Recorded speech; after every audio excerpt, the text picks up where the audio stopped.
Warning: the following material may contain adult material, so viewer discretion is advised. What's good in the hood, everybody out there in television land and the internet? My name is Michael Hurdle from the Michael Hurdle Production Studios, rendering your imagination. And first of all, before we move on, I'd like to thank Brooklyn Free Speech for letting me rock on your network. And of course, Brooklyn Free Speech Television, you are more than welcome for having such great content on your network. Okay, just to let you guys know. And for you YouTube guys, and for you guys in Brooklyn Free Speech Television, the audience, what I do is every time I record this show, I upload it to YouTube channel so you can see the whole show in its entirety. So yes, YouTubers, this is a 30-minute show, okay? So buckle up.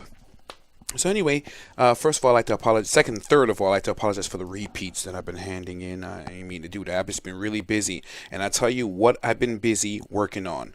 Robot Man, as you can see here. Now, if I'm correct, we left off at Robot Man stage 26.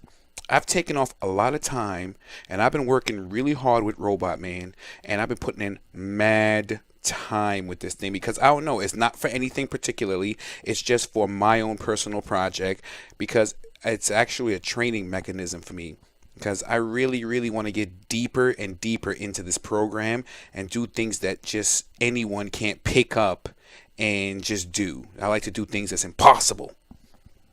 So here's Robot Man right here. All right, so let's look at Robot Man. So this is one of the stage I got to. This is stage 26, but I tell you, I've made a different. When it comes to making this robot, I have to have different robots in place. This robot here is robot number 1. All right, let's stop this. We've already seen enough of that. All right, so what I would usually do is show you my progress. Where are we at right now? We're at stage 26. I left it at stage 26. Now I'm going to go to the March folder. Alright, let's see what this Canova arm is. I decided to take a break from Robot Man and work on another part. I need a instrument or a robot that's capable enough to play some bass, something really heavy, anything that needs to go boom, boom, boom, boom, boom, or even something light, but something that can maneuver in any way that if I needed to flip around 360-degree angle, it'll do that for me. So I went online again, of course, robot hunting, and I found a Canova, another robot site that makes arms. Let's see, did I animate this bad boy?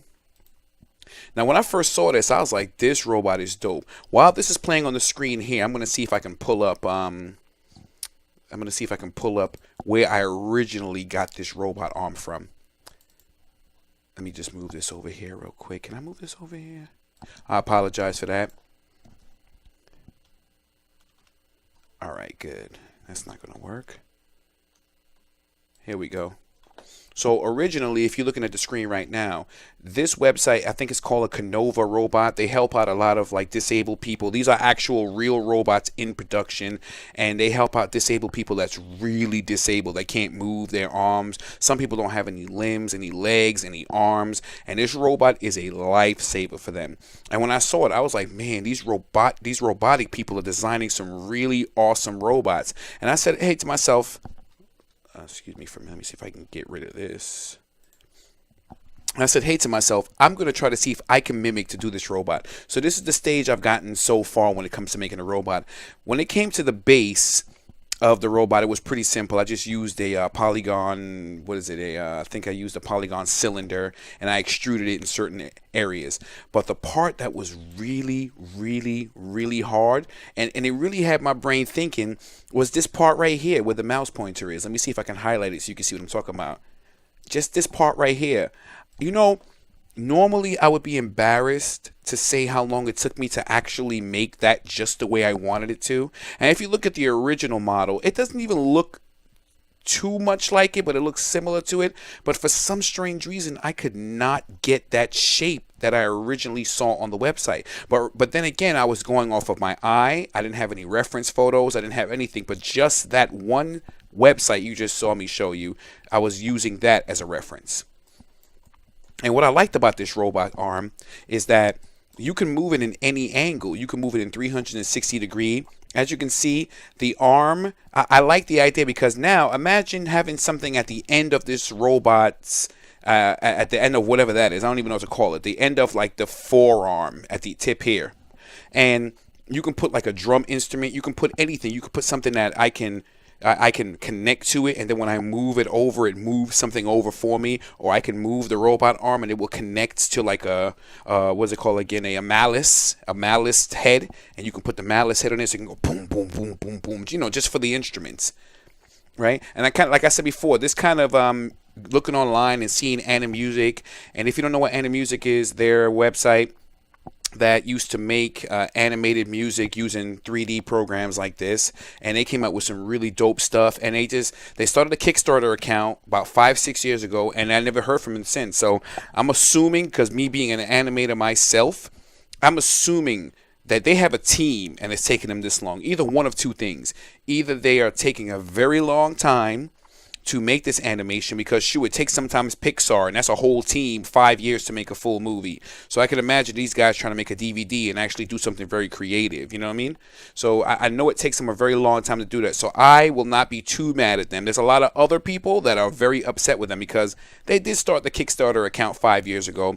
They did promise 2 years in, because they said it took about 3 years to make it. So they wanted to make it a lot more faster. And I'm not going to lie, this program that I'm using here right now called Maya, it is getting better and better as it go along. First of all, 2017, it's just too different. I'm using 2016 now, and I think I'm going to stick to 2016 until there is something in the newer versions of Maya that I can utilize that 2016 does not have. So anyway, excuse me for a minute. Let me check my time. All right, good. Just making sure, because Brooklyn Free Speech Television will cut your show off. Thank you to you guys on YouTube. If you guys are watching this on YouTube, this is for Brooklyn Free Speech Television. It's a 30-minute show, and you know, I know you YouTubers don't like anything more than 4 minutes, so I apologize ahead of time. But if I'm entertaining enough, you'll stick around. All right, so this is stage 8 of this new Kinova arm that I'm working on.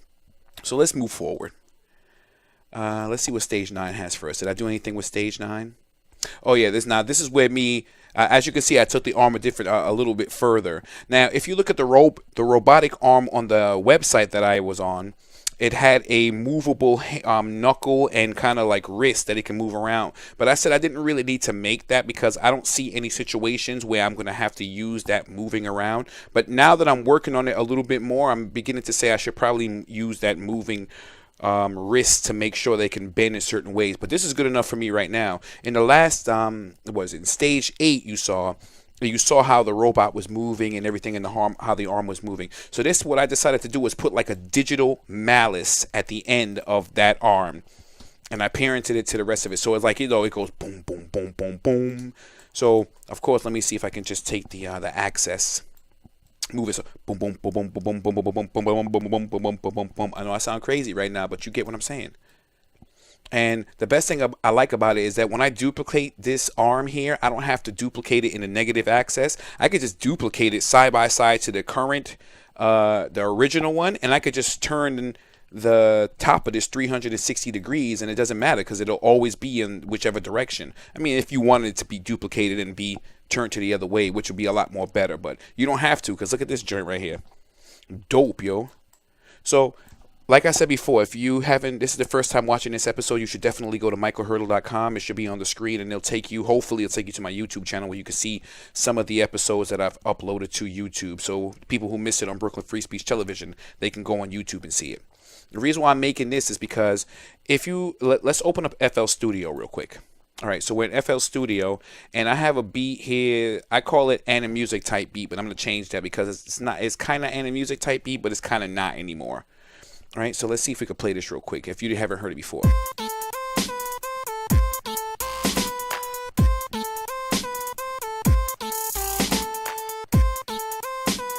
All right, yeah, so this is it right here.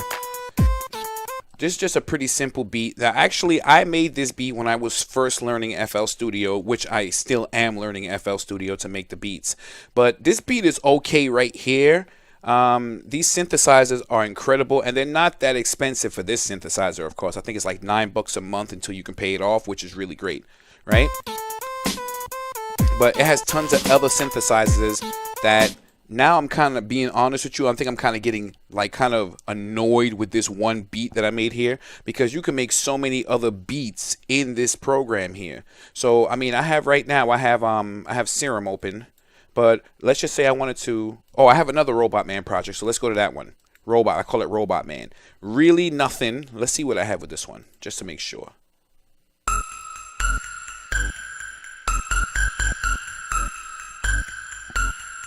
All right, so that's just one beat I was working on. Now, if you can imagine, let me see if I can go here, right? And then you see this arm right here, you know.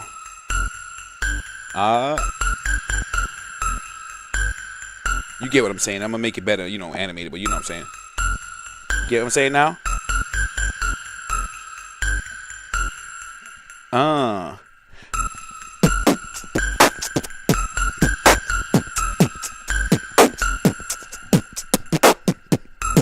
Yeah, you get what I'm saying, right? Let me get back to this. All right, so that's just something I want. So I want to take the beats that I make in FL Studio and put it into the animated program and actually have the animated, or the meshes, as they would call them, the objects beat and make music according to the sound that I input into the program. That's not really easy, and I love those challenges, because anything to make my brain rack, it actually makes me feel better. You know how some people take a drink? I don't drink. You know how some people take a smoke of their cigarette? I don't smoke. You know what? To get that high, how I get the high is when I get challenged with some type of information that I can't understand, and I'm like, no, I'm going to find out how that works. So that's why I'm so determined. I guess my determined nature makes me learn these things, and now I'm kind of sick of the damn song. So now you hear me doing something else.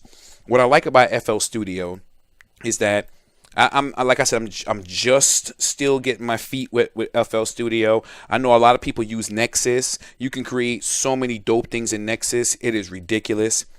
I got me a MIDI keyboard because I was so sick and tired of playing it on my regular keyboard. After a while, you will get nice on the keyboard, but it's so much easier to have a drum pad, and it's so much easier to have the keys.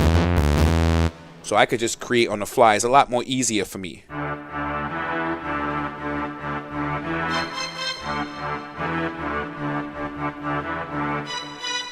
Okay, whatever that was. Or I can use a drum pad.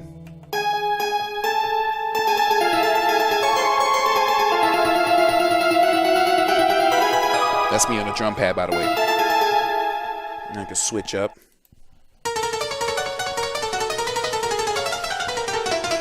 That's just me goofing off on a drum pad on bank B. This is bank C. Just a little deeper.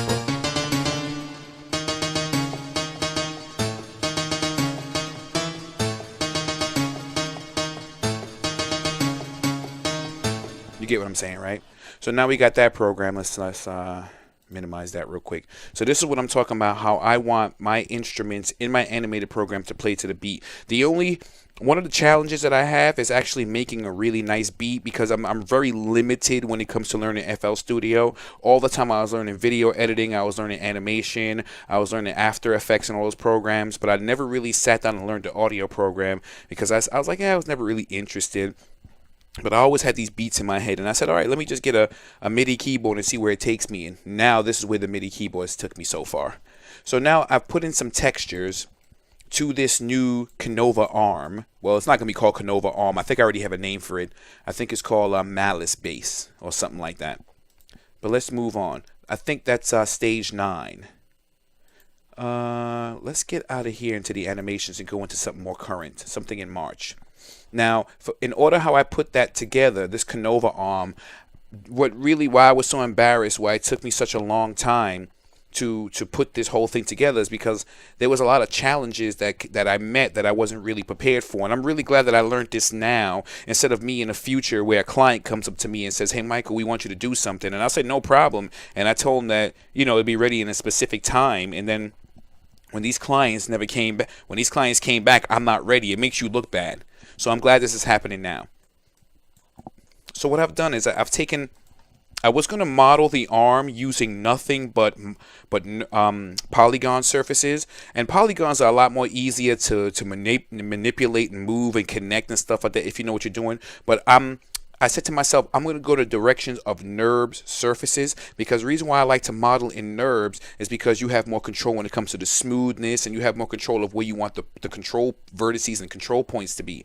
And the best thing about it is that you can keep your spline curves. So you see this whole thing right here was just that arm that you just saw me work on. What I usually did is this is where it took me a long time, but now if you ask me to do that now, I'll probably do it in like 5 minutes. That's which is so funny. So now you have these spline curves here. So what I did before is that I just took all the spline curves and connected them in this, and I lofted them in a specific arrangement so they can look like what I wanted it to look like. So here I was all trial and error, to be honest with you. So here's what I did. I selected the bottom one first. Then I just connected all these spline curves in a certain hierarchy, how I wanted to follow along a specific path. And I just did it like that. So I just set them up in a certain hierarchy, and Maya will know the hierarchy system you selected. So now I go into loft, and I just loft that. And now if you look at it, boom, I got that shape right there. Yes, it's a NURB surface, but the best thing about it is that you can convert it to polygons later. So now I got this part right here. So I want to skip this. Now I want to go to the arm now. So I'm just going to leave that alone. What I might just do is just connect that, but I'll just do that later.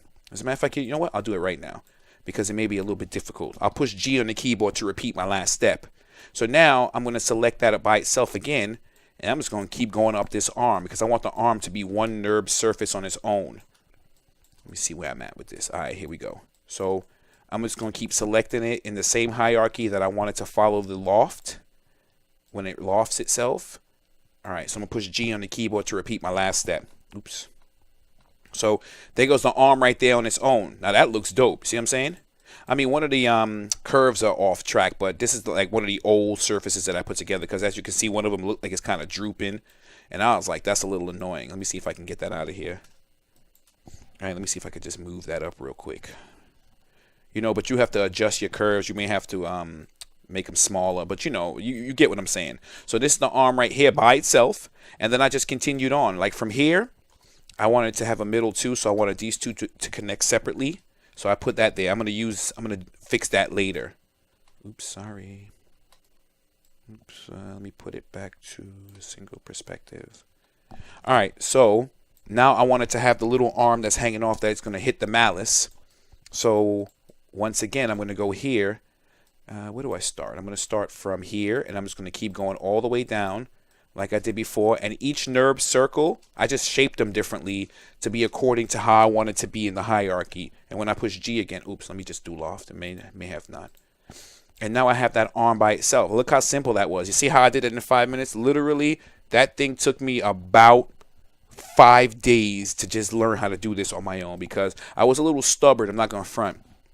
I was a little stubborn. I didn't want to go online and look at any more tutorials right at that moment because I had a certain idea in my mind and I wanted to get it out. But I realized that with the idea in my mind, me trying to get it out and me not wanting to go online and just do some research because this program is not easy. So if you have to learn how to do something, it may take you a day just to learn how to do something of not creating. And I didn't like that. But I said to myself, if you take a day or a week or a month to learn this, and once you learn it, then you can create, but you have to go through that phase. And that's the part I hate. The learning phase is what bothers me, but you have to learn the program to actually do the fly stuff. For me to just open up FL Studio and just play a beat, for me to open up any of these things, you got to really sit down and learn. So that's the thing I'm saying.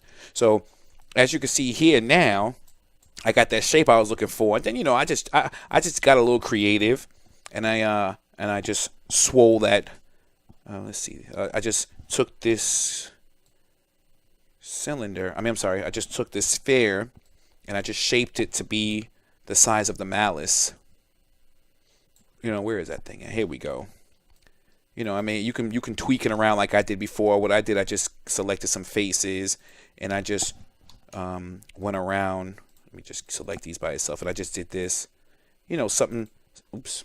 Undo that real quick. You know, something like that. Then I push Control E on the keyboard to give it an extrude, and I told it to keep the faces together. And then when I'll just extrude it, and then I'll just do another extrude one more time, and I'll just push it in. You know, you can push it out, you know, however you want. I just had it like that. I just did something like kind of weird like that. Nothing too fancy. The other one is a little well done. I tweaked it a little bit more. And then I have my malice right here. My malice bastard. Boom, boom, boom, boom, boom, boom. So anyway, we got a few minutes left of the show. I was going in for a long time. So let's get to the point where malice is right now. Let me see. Right now we at just the splines. So let's go to the Canova arm. Let's go to stage 10. Let's see what's going on with that, because I want to show my robot man. All right, so this is the final Canova arm. There's no animation on it, but all my accesses are exactly where I want it to be. Oops. Everything is exactly where I want it to be. I can turn it, I can tilt it, I can move all the parts the way I want it to go. Let's see if I can get these accesses right. You know what I mean? Move it just like that. And then the best thing about it is the other one I have is, I think it's stage 11. I grouped everything together. So that's how I want it. So if any bass hits, this will be the bass hitter. Boom, boom, boom, boom, boom, boom, boom, boom, boom, boom, boom, boom, boom, boom, boom. You know what I'm saying? So something a little creative. You know, you put some good textures on it. You put the right lighting on it. It'll look really, really nice, to be honest with you. So let's keep moving on, since I only have a few minutes left of this show, and I wanted to show off my robot man before I left. I'm up to stage 10 right now. Let's check the Canova arm stage 11. I think it's the exact same thing. Yeah, I think it's the exact same thing. I think I was having a problem with the other axis being all the way to the bottom. Let me see. Anyway, it's the same thing. So let's go to Robot Man stage 14, because I think the last time we left off, no, Robot Man's missing an arm. You see, the reason why I like to save them in different stages is because if I lose my file, at least I'll know I have different months and different stages. Because, you know, when you start a production studio, you can't lose any of these files. Imagine working on something for 3-4 months and then somebody loses the file. You'll probably catch a heart attack. And some people would. So I was trying to figure out, where am I going to put this arm? Am I going to make this a separate thing? This is not final. This is just something I'm working on. It's just an experiment. The other one that I'm working on looks a lot better. As a matter of fact, screw it. Let's see if we can find it right now. This is stage 16. Let's try 17. I think 17 is exactly the way I was imagining it look.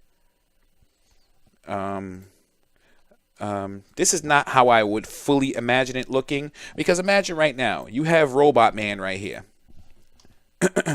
He's playing a good beat. Shoot, let me just click this real quick. He's playing a good. He's like boom, boom, bap, boom, boom, boom, boom, bap, bap, boom, boom, right? And then of course his other Robot Man arm is doing his thing too. And of course I put his little axis here, so when he turns, he could turn. I didn't group those two back there, so I'm not gonna turn him too much. But if you look at the last episodes of this, if you're on YouTube, you can always go back to the channel and look at the videos from the time I uploaded the first one until now. Trying to make a little series of how I did this without getting too much into details, and still utilize the 30-minute slot that Brooklyn Free Speech Television has blessed me with. So I was saying to myself, all right, I'm gonna put those arms back here. I mean, you know what, just for this, let me just put some regular textures on here, because I cannot deal with having to look at this black all the time. I'm sorry. All right, so I'm not going to save it, but so right now you got Robot Man right here. And I was thinking to myself to put these arms back here, and then while he's playing some instruments in the front, the arms in the back can you know, do his own thing. Let me just do this. I'm sorry. Yeah, so it can play his own thing. So let's just say he has a bunch of instruments right in the front of Robot Man, and then right in the back, putting up somewhere, he has some instruments, and this is going crazy. And this individual arm is playing on its own, and then you have this individual axis that turns on his own. And the best thing I like about it is that Robot Man's original arms is not going to interact with the other arms, you know. So that's the best thing I like about it. So even if Robot Man goes all the way back here to hit some drum, blah, blah, blah, blah, blah, blah, blah, see, it's still not even touching the other robot. And even if this was in the way, the best thing about it is when I animated, I'm not going to animate it to touch the other arm. See, now this is where it gets a little complicated, but, you know, just have to monitor that. You know what I mean, son? Let me make sure my time is all right. All right, I'm 26 minutes in, so I don't want to get too hyped with it, but this is as far as I got with Robot Man right here. I want to make a dope beat in FL Studio for this robot and his team to play when I'm making the beat. So I don't even know what I'm going to do with this, but I have so many great ideas. When I lay down and I think about, hey, what am I going to do with this Robot Man project? Am I just going to make him play a beat? Because I'll be honest with you. Originally, the reason why I even thought about making this Robot Man is because when I was, you know, playing my piano, And I'm saying to myself, man, if I made a beat and I uploaded it to my channel, and sometimes you have those animated strobes in the background, or the text or the words or the thumbnail or whatever vibrates to the beat. I'm like, that is so dope. And I was trying to do some research on how to do it. And I said, wouldn't it be dope if I had a beat up online and then I had these animated characters in the background playing the beat while you're listening to the beat? So even if you're listening to the beat, you could either look at the beat, look at the animation at the beat playing, or you could listen to it. So it kind of programs it in your mind in a particular way, because you might associate it with the animation. You know what I'm saying? So let me see. I got basically about a minute left of the show. So this is as far as I gotten so far with this Robot Man project. Is there anything that I need to do here? Let me see. Yeah, I guess that's it. That's as far as I got with this Robot Man project. I cannot wait to show you guys what I have in store for next week's episode, or for next time I upload a video. I apologize for Brooklyn Free Speech Television for doing uploads and repeating stuff. Is not that much, so thank God I'm not abusing it. But I always want to give you guys new content. So my name is Michael Hurdle from the Michael Hurdle Production Studios, rendering your imagination. And if you want to check out this show, and if you missed it, you can always go to michaelhurdle.com, and hopefully I'll put a link on the website so it can point you towards the video content. And it's in HD 1080p. So if you missed it on Brooklyn Free Speech Television, you can always go and look at it in full HD on YouTube. Thank you, and I'll talk to you guys the next time I do a video.